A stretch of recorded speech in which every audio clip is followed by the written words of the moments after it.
कैसे हैं आप सभी लोग। एक बार फिर से स्वागत है आपका हमारे YouTube channel study with Yogesh में। आप लोगों का जो अपर निजी सचिव एपीएस के विज्ञापन को लेके जो इंतजार था बच्चों, फाइनली खत्म वो हो गया है। 99 यानी 99 पदों पे वो विज्ञापन आयोग के द्वारा प्रकाशित किया गया है, उत्तराखंड लोक सेवा आयोग के द्वारा। आप लोग उसकी साइट पे जाके सारे विज्ञापन में क्या क्या टर्म्स एंड कंडीशंस रखी गई हैं, कौन उसको अप्लाई कर सकता है, ये सब आप पढ़ सकते हैं, ठीक है। क्योंकि इतना तो आइडिया आ ही जाएगा। मैं तो नॉर्मली आपके एग्जाम के रिगार्डिंग बात करूंगा। पहली बात सुनना, ये एग्ज़ाम उन छात्रों के लिए एक बहुत बेहतर अपॉर्चुनिटी है जिसका हिंदी और अंग्रेजी आशुलेखन टंकण वाला पोर्शन सही है। सारा का सारा आपका अरहकारी प्रकृति का है, यानी एक प्रकार से आप देखेंगे वो सब क्या है, क्वालिफाइंग नेचर का है। लेकिन उसको क्वालिफाई करने में भी इतना आसान नहीं है। जिन बच्चों का आशुलेखन है वो तो इजीली उस चीज़ को क्वालिफाई कर जाते हैं, अदरवाइज ये बहुत एक कॉम्प्लिकेटेड चीज़ हो जाती है जिसका आशुलेखन नहीं है। पिछली बार भी जब एपीएस की भर्ती आई थी, आपने देखा होगा कुछ सर्टिफिकेट की वजह से कई बच्चों को उसमें कुछ बच्चे जो थे उसमें बाहर हो गए थे, और जितने नंबर ऑफ पद आए थे पिछली बार वो भी कंप्लीटली फिल नहीं हुए थे, ठीक है। तो एपीएस के लिए आप लोग अगर हिंदी और अंग्रेजी आशुलेखन और टंकण परीक्षा में अगर आप सही हैं तो वो एग्ज़ाम आपके लिए बहुत आसान होने वाला है। वो इसलिए क्योंकि उसका जो पेपर है रिटर्न वाला, वो 100 मार्क्स का आपका ऑब्जेक्टिव जीएस है। उसमें उत्तराखंड है, उसमें करंट अफेयर है, और उसमें अपने आप में जो भी नॉर्मल चीज़ें आती हैं जीएस की पेपर में वो सब रहने वाली है। और आप इतना जानते हैं कि लगभग कुछ समय से या बहुत लंबे समय से आप लोग उसी पैटर्न की तैयारी करते आए हैं, ऑब्जेक्टिव पेपर और जीएस और उत्तराखंड, ठीक है। तो वो एक बहुत ही अपने आप में क्या है, नॉर्मल चीज़ आप लोगों के लिए होनी चाहिए, बहुत आपके कंफर्ट जोन में आएगा। अब वो क्वेश्चन का स्टैंडर्ड क्या रहेगा, कैसा रहेगा, वो तो बात की बात है। अभी जस्ट एक आप देखेंगे अगर सिलेक्शन के प्रोसीजर पे, तो वो पहला पेपर, दूसरा पेपर उसमें निबंध लेखन का है बच्चों, 3 घंटे का है, उसमें निबंध प्लस हिंदी। अब वो पेपर भी बहुत ज़्यादा टफ नहीं है। हिंदी ड्राफ्टिंग का उसमें कुछ एक आध पोर्शन हिंदी ड्राफ्टिंग का है, कुछ पर्यायवाची विलोम, कुछ मुहावरे लोकोक्ति जो भी हैं, इसके साथ साथ कुछ निबंध के टॉपिक दिए। तो कहने का मतलब 3 घंटे का जो सेकंड पेपर है वो भी इतना आप लोगों के लिए हार्ड नहीं है। तो इस पेपर का कंप्लीट सिलेक्शन आप पे डिपेंड करता है आपके हिंदी आशुलेखन पे और अंग्रेजी आशुलेखन, जो अपने आप में जो स्टेनो होती है बच्चों, वही इस पेपर की जान है। इसको क्वालिफाई करके तो आप मान के चले 70 से 80% आपके चांसेस बढ़ जाते हैं, अगर आपका थोड़ा भी जीएस वगैरह और हिंदी लेखन या निबंध लेखन वाला पोर्शन सही है। तो मैं तो यही कहूँगा, अभी तो खैर एग्जाम डेट आई नहीं होगी, अभी 2-3-4 महीने का समय जो भी होगा आपका पहले, क्योंकि ये जो क्वालिफाइंग वाला जो है हिंदी टंकण और आशुलेखन वाला जो पोर्शन है वो पहले होने जा रहा है, और उसके बाद जो उसको क्वालिफाई करेंगे उसके बाद ही वो मेंस के एग्जाम में पार्टिसिपेट कर सकते हैं, यानी प्रतिभाग कर सकते हैं। तो कहने का मेरा सीधा सीधा मतलब ये है, अभी से आज से लग जाइए इसमें जी जान लगा के। और ये याद रखना, अगर आपकी आशुलेखन आज तक नहीं आपने सीखी है, आप नहीं किए हुए, आप शुरू करेंगे तो संभव नहीं है। 6 से 7 महीना तो उसमें बेसिक चाहिए ही चाहिए, मतलब 6 से 7 महीने आपका न्यूनतम चाहिए, तो आप थोड़ा बहुत उसमें कंफर्ट हो सके। उसके बाद तो स्पीड की अलग बात है, ठीक है। तो आशुलेखन वाला पोर्शन अगर पहले से सीखा हुआ है तो उसकी प्रैक्टिस अगर आप करेंगे अभी से तो आपके लिए बेहतर होगा। लेकिन अगर आपने सीखा ही नहीं है तो मैं तो साफ साफ कहूंगा कि इतना आसान नहीं है। वो हिंदी टाइपिंग होती है, अंग्रेजी टाइपिंग होती है, तब तो कह भी लेते 2-3 महीने में सीख भी जाते हैं लोग, ठीक है। बट आशुलेखन का इतना आसान नहीं है, आप सभी लोग जानते हैं। और वही लोग इस फॉर्म को भरिएगा जिसका स्टेनो वाला पोर्शन बहुत सही है, उसने ठीक ठाक स्टेनो का पोर्शन अपना किया हुआ है, ठीक है। अब आती है बच्चों इसके रिटर्न एग्जाम को लेकर बात। इसके किताबों के सोर्सेज क्या हैं ये आप सब जानते हैं, और लंबे समय से क्योंकि आप अध्ययन कर रहे हैं इन चीजों का, आप जिसका आशुलेखन अच्छा है वो तो डायरेक्टली मान के चलिए अभी से अपना ऑब्जेक्टिव जो पेपर है, पहला पेपर जो उसमें जीएस का आना है, ऑब्जेक्टिव जिसका नेचर है, और जो हिंदी और निबंध लेखन का, उसकी तैयारी अभी से शुरू कर दीजिए। आप मान के चलिए अगर आप थोड़ा सा भी अगर आप अपने आप को जोर लगाएंगे, थोड़ी और मेहनत करेंगे, तो आपको एपीएस बनना तय है, यानी अपर निजी सचिव का पद आपको मिल जाएगा। बहुत अच्छी जॉब है बच्चों, ठीक है, कंफर्ट जो जॉब है, चूंकि उत्तराखंड शासन सचिवालय में आपको ये जॉब मिलेगी। और जो सेक्रेटरीज होते हैं, मंत्री होते हैं, या अपने आप में जो अधिकारी वगैरह वर्ग होता है, उनके साथ आप लोगों को काम करने का मौका मिलता है, उनके पर्सनल स्टाफ के आप सदस्य बनते हैं। साथ ही साथ चूंकि शासन की जॉब है तो आपको पता होगा 5 डे वीक यहाँ पे है और फिलहाल, ठीक है। हालांकि थोड़ा सा आप जानेंगे इसके बारे में, कई लोग कुछ सैलरी वगैरह की बात, ये वो वो चीज़ें बच्चों, इस टाइप की चीज़ें मैं यहाँ नहीं करता हूँ और नहीं करनी चाहिए। जब सिलेक्शन हो जाएगा तब खुद ही पता चल जाता है इंसान को। पहला काम होना चाहिए सिलेक्शन कैसे लिया जाए, उस पर कैसे वर्क किया जाए, मेन तो यही है ना। अगर आपने पता लगा इधर उधर की बातें कर दी और सिलेक्शन का आता पता नहीं, अभी से सपने सजो दिए, तो सपने देखना अच्छी बात है, लेकिन उन सपनों के लिए कार्य करना, उस पर प्रयास करना, ये उससे भी ज़्यादा बढ़िया बात है। ठीक है, वही सबसे मेन चीज़ है कि अगर आप अभी से एफर्ट्स दोगे तो आपके लिए बहुत अच्छा एग्जाम होने जा रहा है, बहुत सही तरीके से एग्जाम होने जा रहा है। स्टेनो और हिंदी जो आंसुलेखन वाला अपने आप में है, यानी जो स्टेनो है या टंकड़ जो परीक्षा है, उसमें अगर आप सही हैं, आप कंफर्ट है, तो उसकी प्रैक्टिस साथ साथ ही करते रहिएगा, स्पीड आपको गेन करनी है।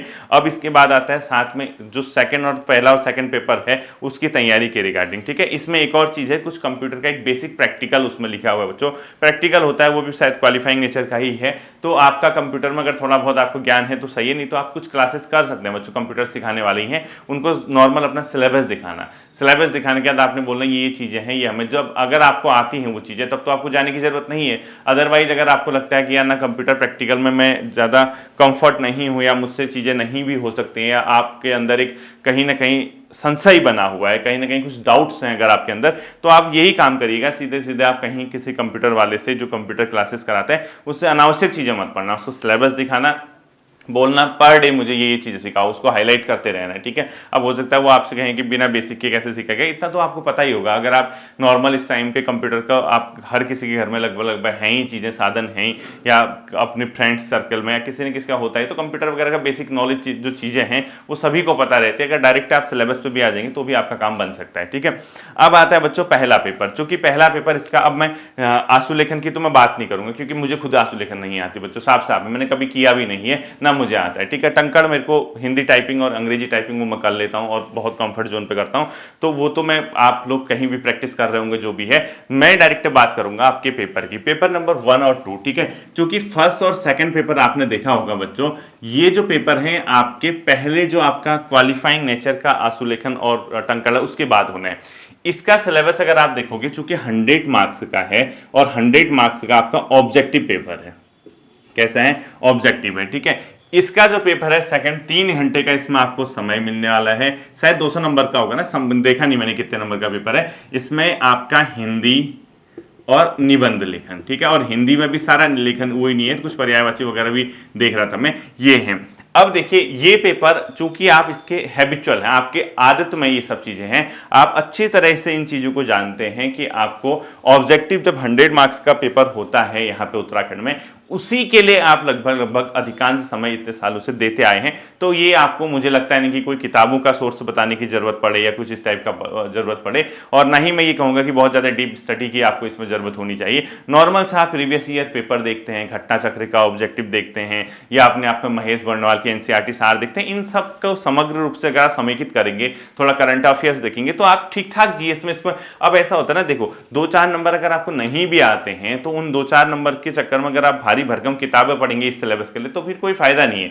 आपका तो मेन ध्येय ये होना चाहिए कि पॉइंट टू पॉइंट पढ़ो और सिलेक्शन लो, यहाँ पे सीधे, क्योंकि ज्ञान पाने के लिए आपके पास बहुत से स्कोप हैं। आप ज्ञान ही अगर आपको पाना है और करियर आपका नहीं बन रहा तो फिर उस ज्ञान का कोई महत्व भी नहीं है। ठीक है, बहुत ज़्यादा उसकी इंपॉर्टेंस भी नहीं रह जाती। लेकिन अगर आपको साथ साथ ही आपका करियर बन रहा है, फिर ज्ञान पाने के लिए, ज्ञान अगर आपको लेना ही है तो पूरा आपका जीवन पड़ा हुआ है, आजन्म आप उस ज्ञान को प्राप्त कर सकते हैं। ठीक है, तो ध्यान रखिएगा 100 मार्क्स का जो पेपर है बच्चों, चूंकि ऑब्जेक्टिव इसका नेचर है, अब इसके लिए जो जीएस और उत्तराखंड और करंट अफेयर्स, बेसिकली ये कुछ क्वेश्चन शायद साइंस के भी होंगे, मैंने साइंस से चेक नहीं किए अभी सिलेबस में।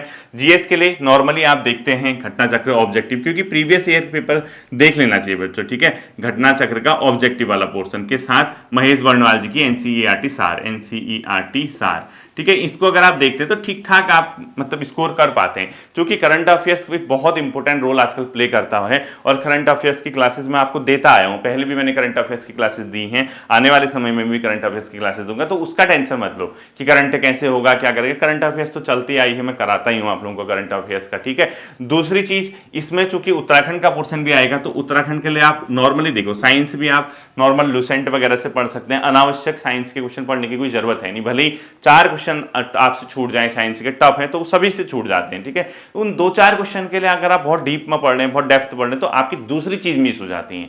आपको तो एक सिलेक्शन लेना है ना, आपको ये देखना है कि यार आपका सिलेक्शन कैसे हो, और सिलेक्शन लेने के लिए आपको पूरी की पूरी प्लानिंग करनी होगी। अदरवाइज बिना प्लानिंग के अगर आप आगे बढ़ेंगे, आपको पता ही नहीं है मैं किस डायरेक्शन में आगे बढ़ रहा हूं, तो फिर आपके लिए मुसीबत आ जाएगी, ठीक है।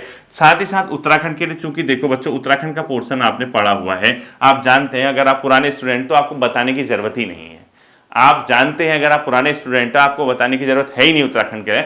नए बच्चे हैं, पहली बार ट्राई कर रहे हैं, तो उत्तराखंड के लिए आप परीक्षा वाणी पढ़िए, विंसर ईयर बुक पढ़िए, और कोई एक किताब उत्तराखंड इतिहास की पढ़ लीजिए। बाकी करंट अफेयर्स, आर्थिक सर्वे की क्लासेस में देता रहता हूं, ठीक है, वो आपकी आई जाएंगी, और पहले भी कराई हुई। तो उत्तराखंड के लिए परीक्षा वाणी मैंने बोला, अगर नए बच्चे हैं, विंसर ईयर बुक मैंने बोला, और तीसरा आप लोग कोई भी उत्तराखंड इतिहास की आप किताब उठा लीजिए, चाहे आप यशवंत कठौत जी की उठाते हैं या अजय रावत जी की उठाते हैं, कोई भी एक किताब, ठीक है, ज्यादा नहीं देखना है। तो ये पोर्शन आपका उत्तराखंड, पुराने बच्चे हैं, सब कुछ पढ़ा हुआ है, तो फिर आपको कोई दिक्कत ही नहीं है, कोई परेशानी आएगी ही नहीं आपको, ठीक है। और नहीं समझ आ रहा तो इस चैनल पर भी उत्तराखंड का बहुत सा कंटेंट आपको कराया गया है, चाहे आप जिला सीरीज है, उत्तराखंड की हिस्ट्री है, अपने आप में जो इंडिविजुअल टॉपिक सीरीज है, परीक्षावाणी है, विंसर ईयर बुक है, इकोनॉमी सर्वे है, सरकार के आंकड़े हैं, तथ्यात्मक जो भी होते हैं, वो सब चीजें आपको कराएंगे। तो ये पेपर तो आपको वैसे ही बन जाएगा बच्चों, बहुत ज्यादा फ्रेंडली आपका ये पेपर है, आप पहले से इस पेपर के बारे में लगभग सभी चीजें जानते हैं।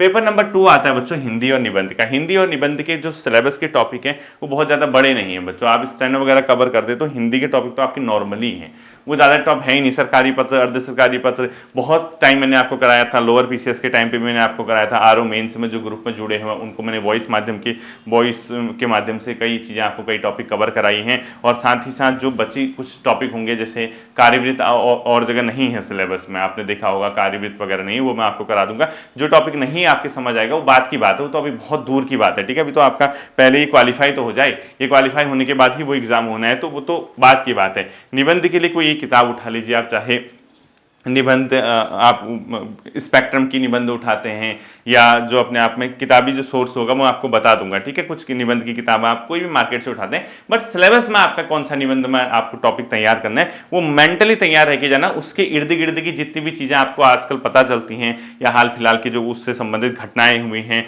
या यूं कहें कि उससे संबंधित जो करंट अफेयर्स के इश्यूज हैं, वो आप साथ साथ ही तैयार करना। क्योंकि ये वाला पेपर है, पहला और सेकंड पेपर, ये जो है आपका, जो जिससे आपका सिलेक्शन होगा इस क्वालिफाई करने के बाद, इसके सिलेबस की टॉपिक को एक बार चेक करके मैं आपको बहुत जल्दी बता दूंगा कि इनका सोर्स क्या हो और कहाँ से इसको पढ़ना शुरू करना है, ठीक है।